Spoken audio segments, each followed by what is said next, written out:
President Tinubu returns to Abuja, seals economic cooperation between both countries. INEC increases polio vaccination coverage from 81% to 84%. Kano and Katsina states particularly have recorded 85% and 84% reductions respectively. Nigeria Immigration Service announces upward review of standard passport fees.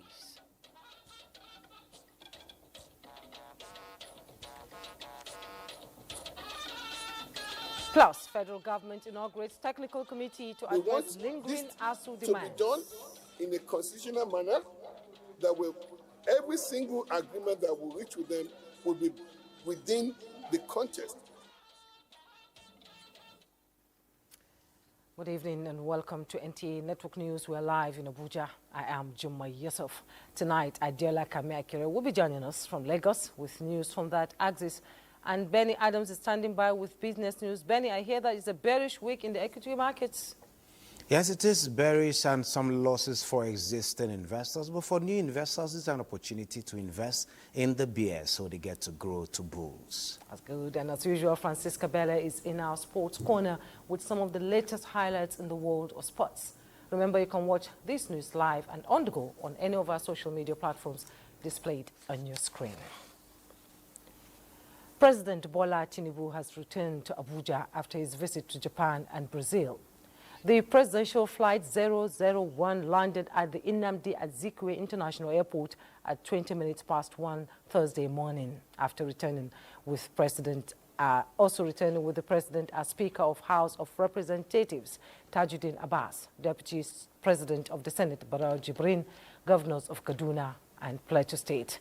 He was received by a delegation which included the FCT Minister Nyesom Wike, Chairman of Nigeria's Governors Forum Abdurrahman Abdurrazak of Kwara State, among others. The president, who left Abuja August 15th, had a stopover in Dubai before proceeding to Yokohama, Japan, where he attended the 9th Tokyo International Conference on African Development, TICAD 9. After another stopover in Los Angeles, the president took off to Brazil on a 2-day visit. At the historic visit, where the Nigerian leader was accorded a colorful reception, 5 agreements were signed to strengthen economic cooperation between both countries.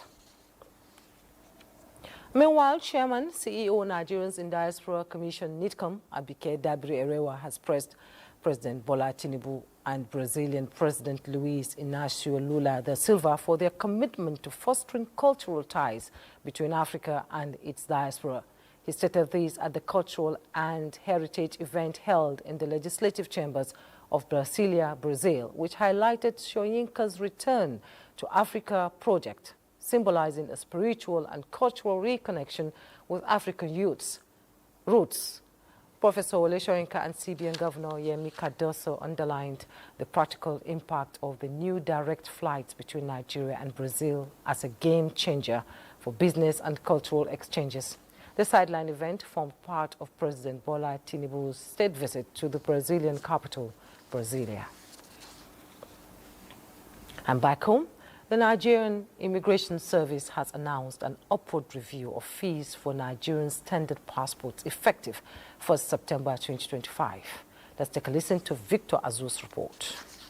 A statement by the service's public relations officer, Akinshola Akinlabi, the review applies only to applications made in Nigeria. The new rates are 100,000 naira for the 32-page passport with 5-year validity and 200,000 naira for the 64-page passport with 10-year validity. The statement adds that applications by Nigerians in the diaspora remain unchanged at $150 for the 32-page with 5-year validity and $230 for the 64-page with 10-year validity. Talking the economy, the National Economic Council at its 151st meeting has approved a proposal to strengthen polio vaccination coverage, which has increased from 81% to 84% with focus on routine immunization. The council also approved the implementation of Renewed Hope Medium-Term Plan 2026 to 2030. State House correspondent Abdurrahman Jibrila reports.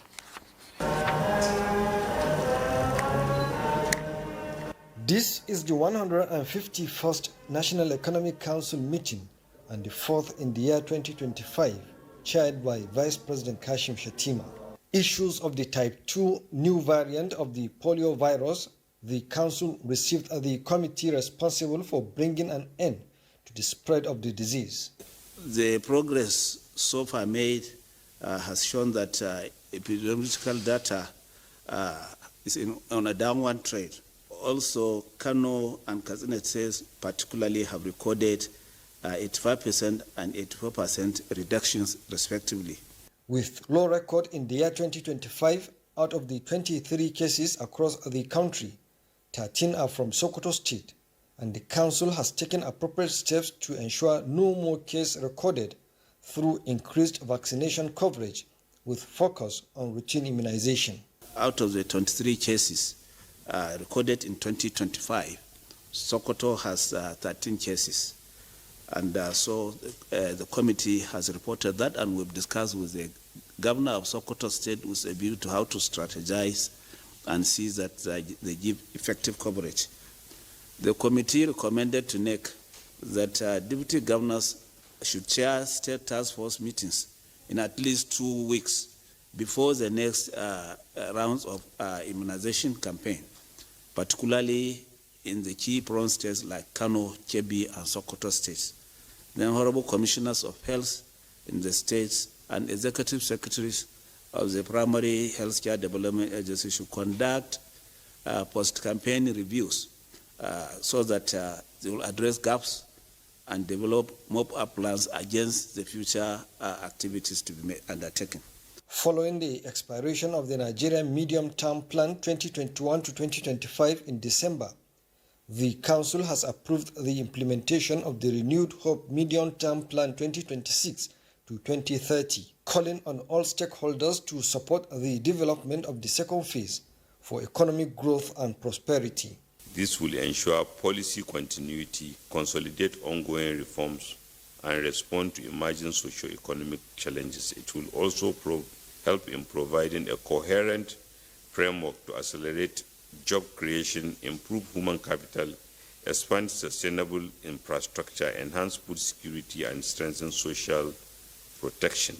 The Renewed Hope Plan 2026 to 2030 will serve as a bridge between current reform momentum and the long-term aspirations of Nigeria's Agenda 2050. The Council has also received updates on the Federation accounts from the Accountant General of the Federation. The third account that was presented was a natural resources account, which stood at 106,727,969,527 naira 59 kobo. From the State House, Abraham Jibrila, NTA News. In the meantime, the Nigeria Governors Forum has commended the $1 billion investment proposed into the creative economy through a strategic roadmap projected at 2030 with more than 3 million jobs. This came to the fore immediately after a closed-door meeting that lasted several hours during the 5th meeting of the forum at its secretariat in Maitama, Abuja. Governor of Gombe State, Mohammed Inuwa Yahya, who read the communique, said the initiative is necessary to launch Nigeria into a world model in the creative sector.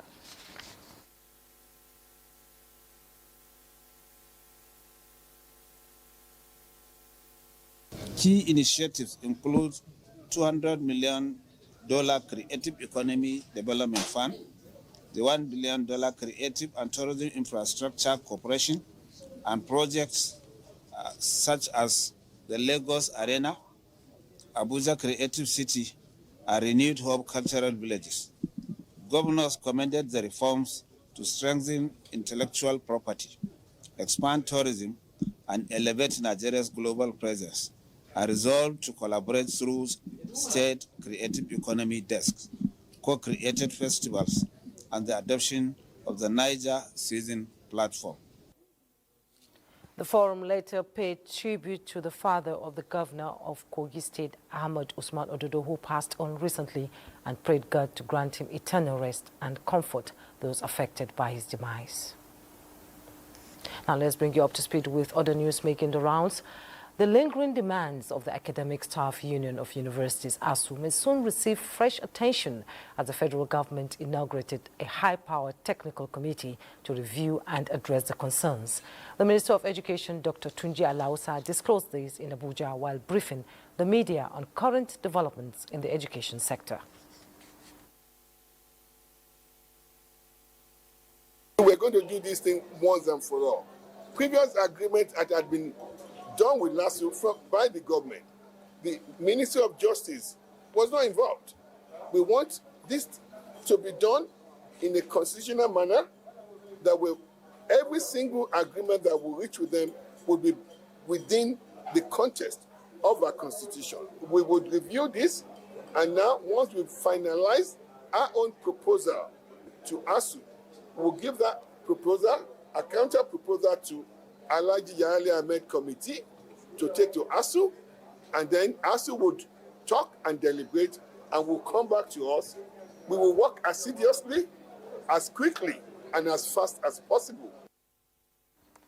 Some stakeholders welcomed the move but urged government to ensure timely implementation to avert another disruption of academic activities. And still talking education, it is another milestone for the Nigerian girl child and a boost for girl child education advocacy, as 6 outstanding Nigerian girls have been honored for flying the nation's flag on the global stage. The federal government describes the feat as clear evidence that ongoing transformation in the education sector is yielding results. Zanred Dignu reports.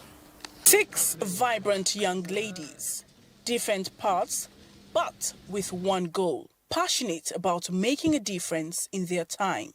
And that dream came true as they clinched top spots at the Team Eagle Global Competition in London. My school was instrumental in my success. Apart from that, my family really were they were the grassroots. And my hard work, smart work, it wasn't easy. And I'm very happy that all that work and success all added up to all this. Should believe in themselves and hard work. Still debate, honing my language. We got to experience how it was to be by ourselves, but at the same time we were practicing for a competition. I felt overwhelmed and I was happy for all the support I got. Among them are 3 from Yobe State, once considered disadvantaged by insurgency that stalled education. But today, their story reflects efforts of the Yobe State government to rebuild what was lost. A victory of the people's resilience and a victory of uncommon commitment of a governor who believes in the power of education as a key to a prosperous future for his people. Their victory, beating over 20,000 contestants worldwide, sparked celebration as family and friends beamed with pride. We take this moment as further motivation to strengthen our commitment towards nurturing creativity, critical thinking, and excellence in our schools. And the mandate of the president, the commitment of the president to Nigerian youth is that he has their back and is committed to ensuring that every single child in this country gets the highest quality of education. The Minister of Education presents cash awards to the winners, urging them to keep soaring as ambassadors of a brighter Nigerian future. In Abuja, Zenred Dingmoon, NTA News. Thumbs up to the girl child. Congratulations to all of them. And now we'll take a break. We'll be back right after this. Don't go away. Thanks for joining us. Now, to promote Nigeria's local content in the oil and gas industry, adequate communication is essential. Nigeria Content Development and Monitoring Board has consequently held a one-day engagement with media stakeholders and youth groups in its host region as part of efforts to actualize the agency's mandate.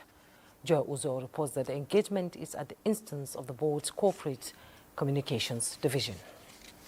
Executive Secretary Engineer Felix Ogbe, represented by the Director of Corporate Services, Dr. Abdulmalik Halilu, pointed out key achievements of the NCDMB, noting that the level of Nigerian content performance reached 56% by December 2024.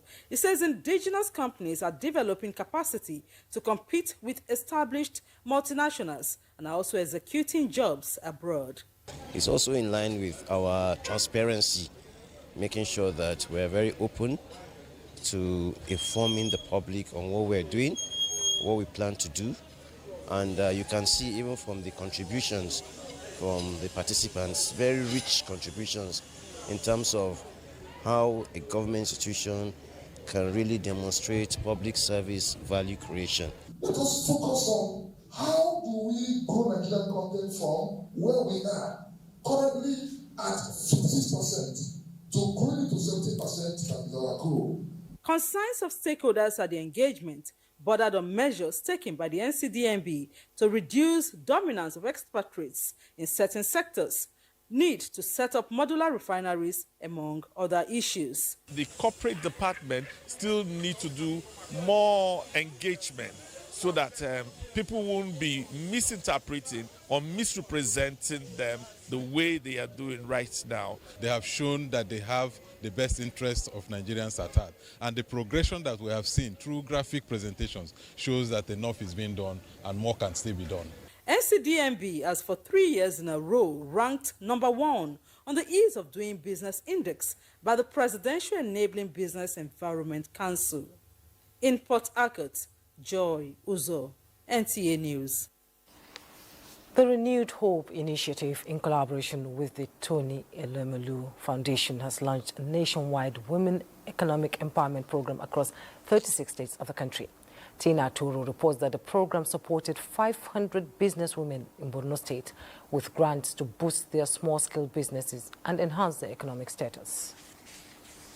Dr. Falmata Babagana Umar Zulum, wife of the state governor and coordinator of the Renewed Hope Initiative in Borno State, represented Nigeria's First Lady Oluremi Tinubu at a ceremony where the women received 50,000 naira each. Wife of the governor praised the initiative, calling it a beacon of hope for many women, and lauded Oluremi Tinubu for the unwavering commitment towards ensuring sustainability of women empowerment through the Renewed Hope Initiative. When you empower a woman, you empower a household, a community, and indeed a nation. Commissioner Women Affairs Rera Gambo emphasized that the program is designed to empower women and promote sustainable development initiatives among women. Bawagana Kyari, the Yamuram of Borno, commended the Nigerian First Lady and Falmata Babagana Umar Zulum for touching the lives of vulnerable women and charged beneficiaries to ensure proper utilization. Beneficiaries were overwhelmed with gratitude, thanking Dr. Falmata and the state governor for their support. In Maiduguri, Tina Turu, NTA News. And talking judicial matters, the Department of State Service, DSS, has filed at the Federal High Court, Abuja, 6 separate charges against terrorist suspects who carried out deadly attacks on the people of Yelwata village in Goma local government area of Benue State, which left several people dead and others injured.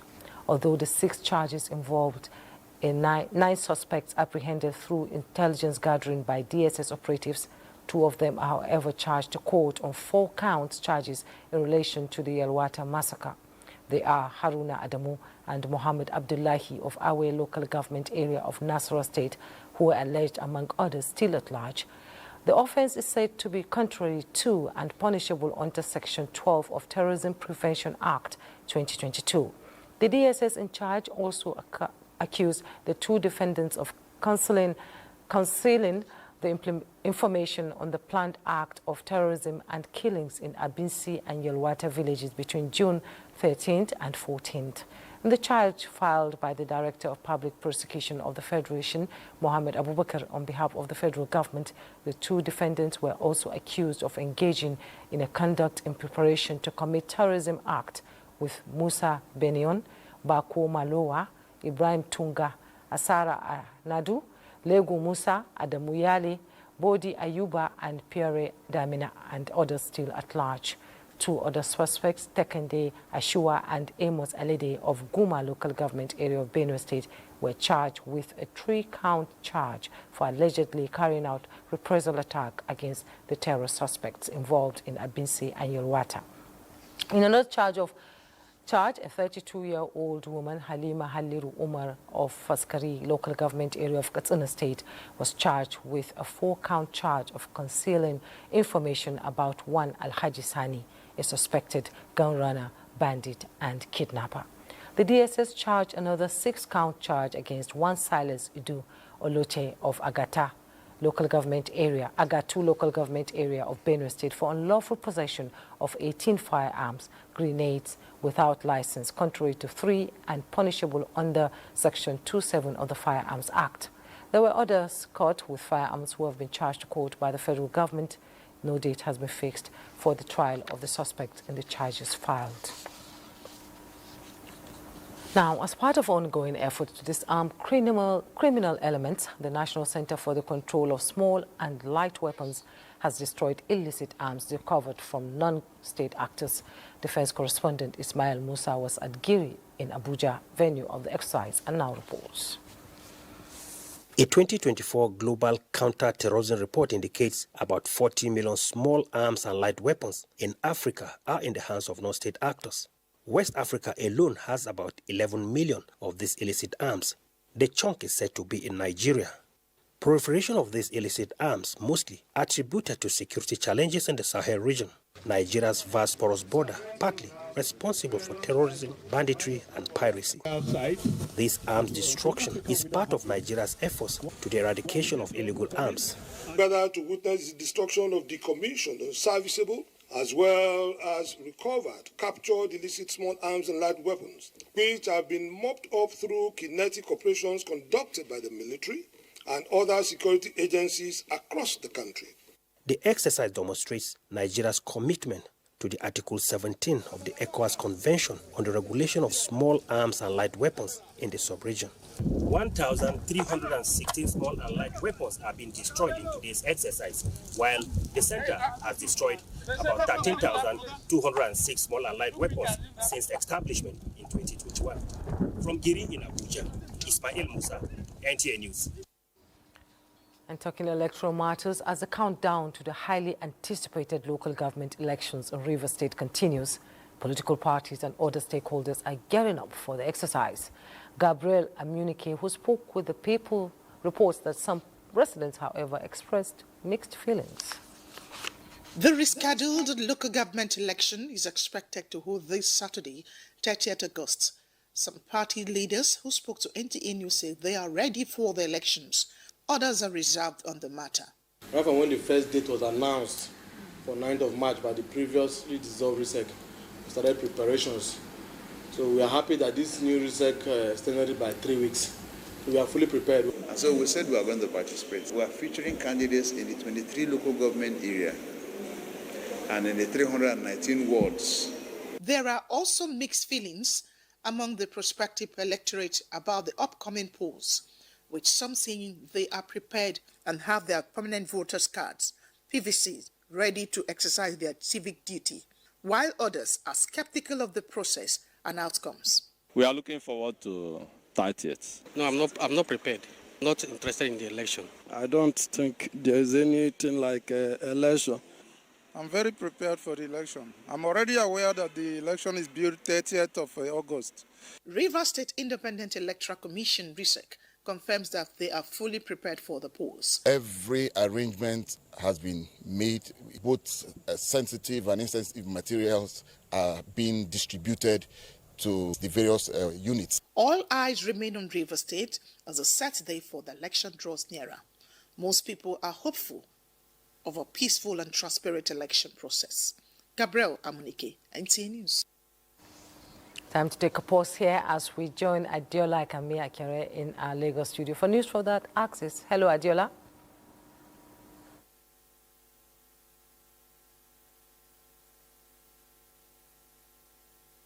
Hello, Jumai.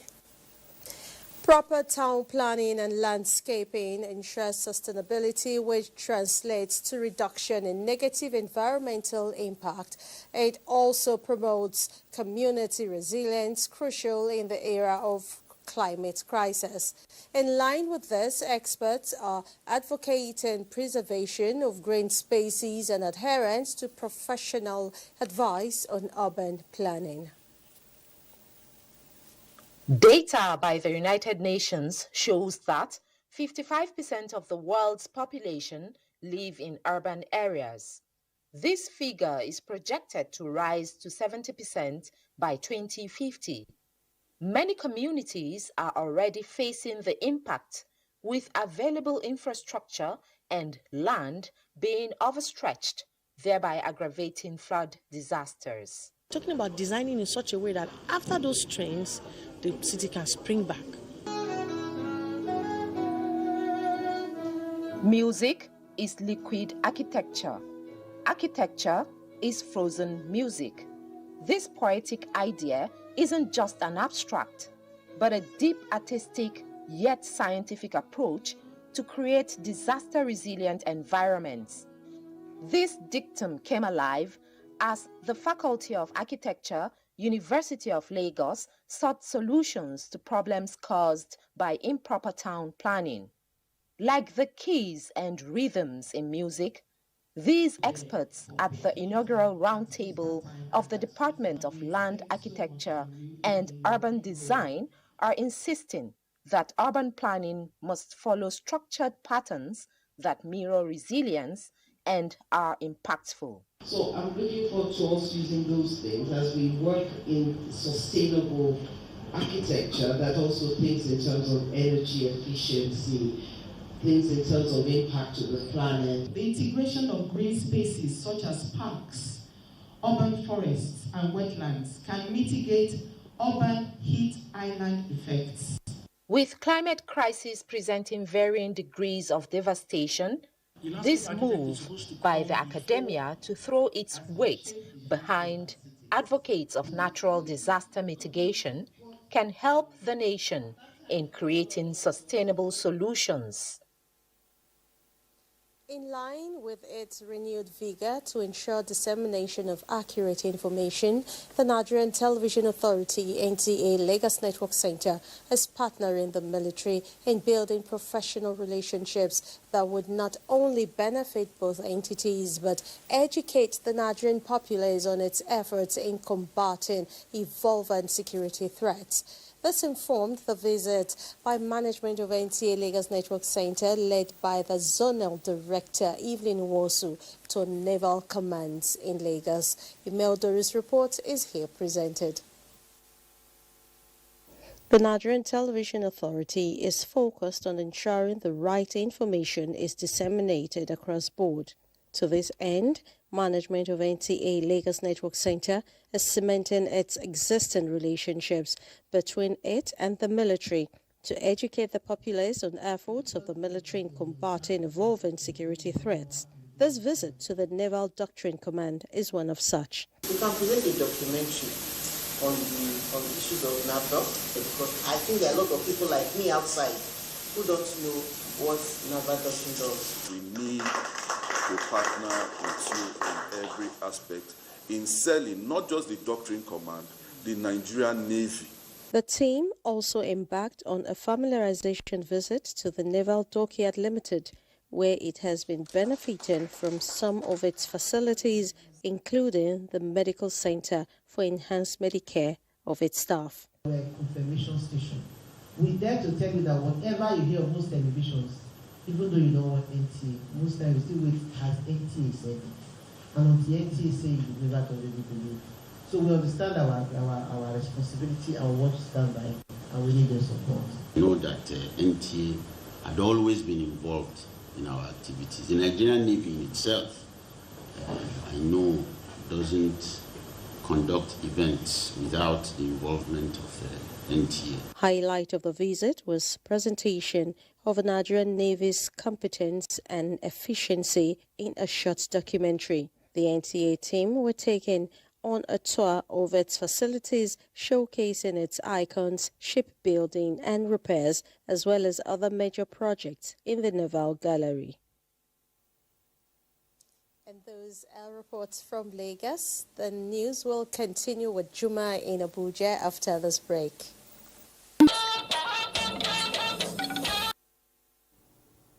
You're still on to Africa's largest TV network, the NTA, and it's that time we talk business. Still talking Nigeria-Brazil, deal signed, the skies opened, and the flight landed in Lagos from Sao Paulo. The next move, experts say, is sustainability amid a possible price war between Nigeria and the big global players, and one of profiteering.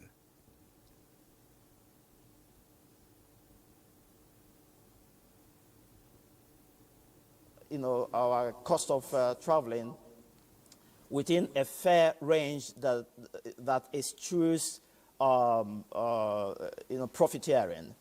Mark my word, if we don't do this, we will soon be faced with a price war that will still make people rather fly the long distance.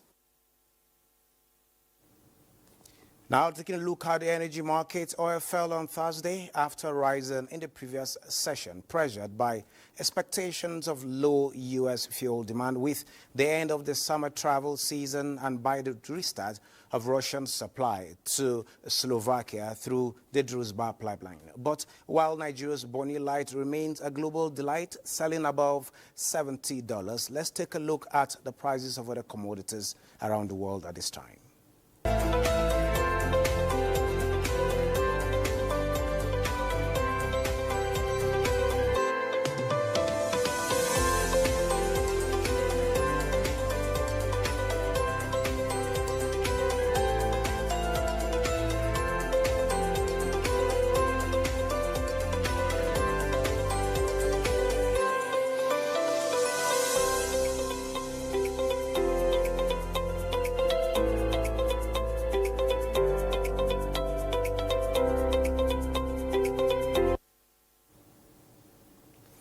And now to the equities market. The Nigerian market again closed on the negative, extending the losses from the previous session, with the all-share index down 0.49%. Investors lost 437.54 billion naira as market capitalization fell to 88.93 trillion naira. This is as a total of 884.9 billion shares in 26,129 deals, corresponding to a market value of 28.252 billion were traded. Today's data shows 30% improvement in volume, 27% improvement in turnover, but a 9% decline in deals. And on the aggregate, 129 equities participated in trading, ending with 19 gainers and 39 losers. That is it on business at this time. Jumai, it's nice doing business with you. As always, Benny, thanks for joining us. And the Presidential Initiative for Unlocking the Healthcare Value Chain, PVAC, has engaged a research team from University College London and Peking University as part of ongoing study, assessing the feasibility and potential impact of local manufacturing of diagnostic products in Nigeria. Discussions highlight both opportunities and challenges in strengthening Nigeria's healthcare manufacturing ecosystem. Their work aims to provide evidence and insights to guide sustainable investment and industrial partnerships in Nigeria's health sector. PVAC National Coordinator Dr. Abdul Mukhtar emphasizes the importance, the significance of collaborations that merge research, industry, and government priorities. Manufacturing in Nigeria, stressing all the different policy support and the excellent leadership and the political will that President Bola Ahmed Tinubu and the Honorable Coordinating Minister of Health, Professor Mohammed Ali Pati, have put in place to encourage, investment in the healthcare products market. The outcome is very positive. We're exploring opportunities around diagnostic manufacturing in Africa, thinking through the whole process to be able to advise them about the viability of a project in Nigeria in particular, but across the West African region. And digital efforts to diversify the Nigeria economy are gaining traction with the gathering of industry experts to validate the National Digital Economy and E-Governance Bill in Abuja. Ayodeji Makinde reports that the bill is set to improve digital literacy and governance in the country. The fast rising influence of digital economy in national and cross-border interactions has prompted this convergence of the Federal Ministry of Communications, Innovation and Digital Economy alongside stakeholders to engage in smoothing rough edges and produce a guideline for this booming sector in Nigeria. That in quarter 1 2025, the digital economy contributed approximately 7 billion naira to our real GDP, accounting for 14.19%. When you have policy, they are just statements of intent. You want to do this, you want to achieve this. The strategy is how to do it. But law is more compelling than policies. This framework, which boldens Nigeria's digital identity, creates frontiers for emergence of more unicorns, startups, and simplified governance at all levels, signaling a departure from paper-based platforms to electronic formats. It's a modern bill, it's a forward-looking bill, and the bill has addressed taking care of things that the gaps that exist and the futuristic things that the government needs to drive an all-purpose digital government. The outcome from this engagement will be presented to the National Assembly for consideration as an act of parliament. In Abuja, Ayodeji Makinde, NTA News. The Kebbi State Governor Nasir Idris has approved the appointment of Sanusi Mikaelu Sami III as the new emir of Zuru. Presenting the letter of appointment to the new emir on behalf of the governor in Zuru, the Commissioner for Local Government and Chieftaincy Affairs, Garba Umar Dusan Mari, said the appointment was based on recommendation of the election committee. He said out of the 3 candidates that applied for the position and screened by the Zuru Emirate Emirship Election Committee, Alhaji Sanusi Mikaelu Sami got the highest votes to clinch the throne. He advised the new monarch to discharge his duty with the fear of God. The Director General of the Nigerian Television Authority, NTA, Rotimi Pedro, says the organization is poised towards propagating the sports economy agenda of the federal government through effective collaboration with relevant stakeholders in the sports sector. This followed his interaction with board members of the Nigerian Premier Football League, led by the chairman Benga Elegbele, who visited the organization in Abuja. Austin Idemodu tells us more. The Nigerian Television Authority, NTA, is a brand that prides itself in sports content production and broadcast through specialized sports channel. The new Director General of the organization, Rotimi Pedro, is already settling down for business with his August visitor, the chairman of the board of the Nigerian Professional Football League, Benga Elegbele. The visit is necessitated by the desire to chart a new course with NTA for sustainable growth and development of the Nigerian Premier Football League. NTA can compete fairly with other TV stations in the world. I mean, broadcast stations in the world. Because you have what it takes, you have the reach.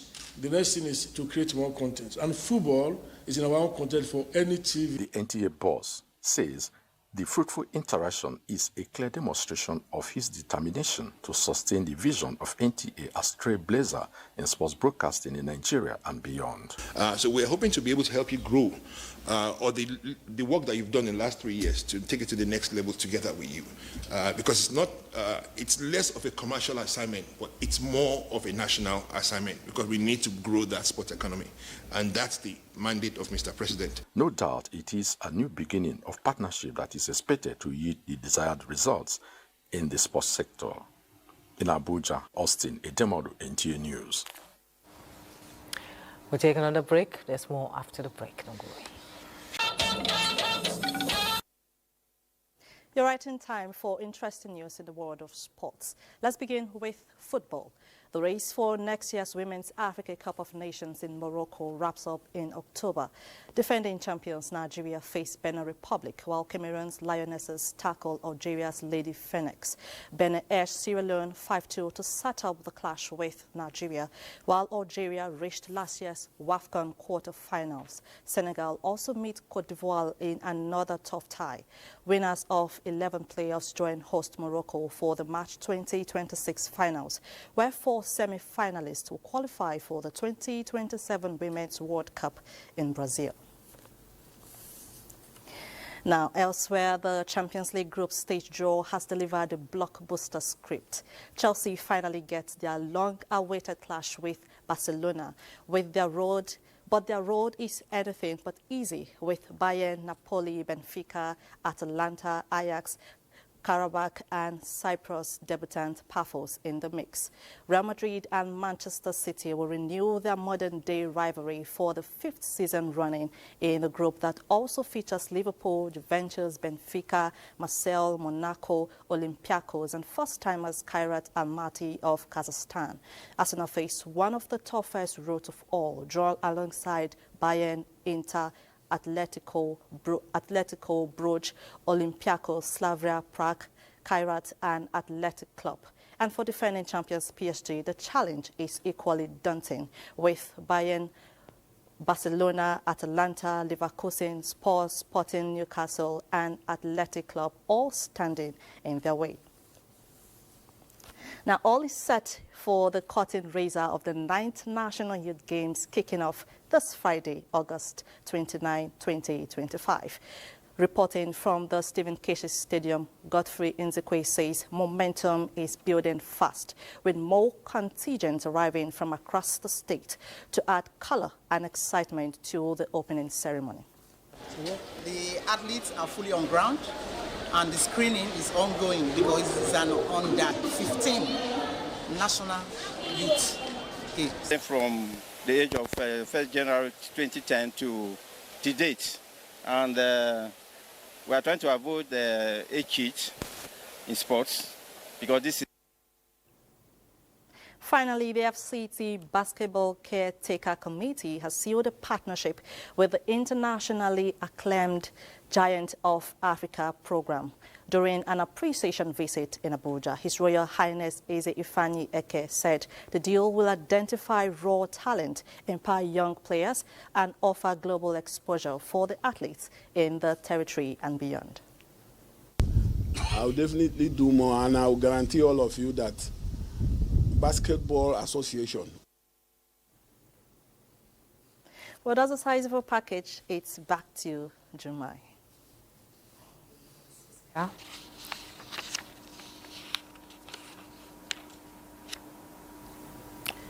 Thank you, Francisca. President Bola Tinubu has expressed sadness over the passing of Alhaji Ahmed Aliyu Mustafa, the Sardauna Adamawa, and the one-time Comptroller General of the Nigerian Customs Service at the age of 76. In a statement by Special Advisor Information and Strategy, Baya Onanaga, the President acknowledged the deceased contributions to the development of the Nigerian Customs Service and his Adamawa home state, and praised Almighty Allah to grant the soul of the late Alhaji Mustafa Al-Jannah Firdaus. The families of Mrs. Nena Obute Ndibe, who died at the age of 81, have released burial arrangement. Service of songs has held this Thursday at their family residence in Amigo, Oka local government, Oka, Anambra State, at 5 o'clock in the evening. And on Friday, 29th August, the body stops over at Uru Umu Anugwa family compound, Oru Ogidi, and at Church of the Holy Spirit in Oka at 7:30 and 8:30 respectively. Commendation comes up at Ndebe family residence, followed by interment and condolence visit and reception at 10 a.m. There will be Thanksgiving service at Church of the Holy Spirit on Sunday, 29th August 2025 at 10 a.m. And that's the news. Thanks so much for watching. I am Jumai Yusuf.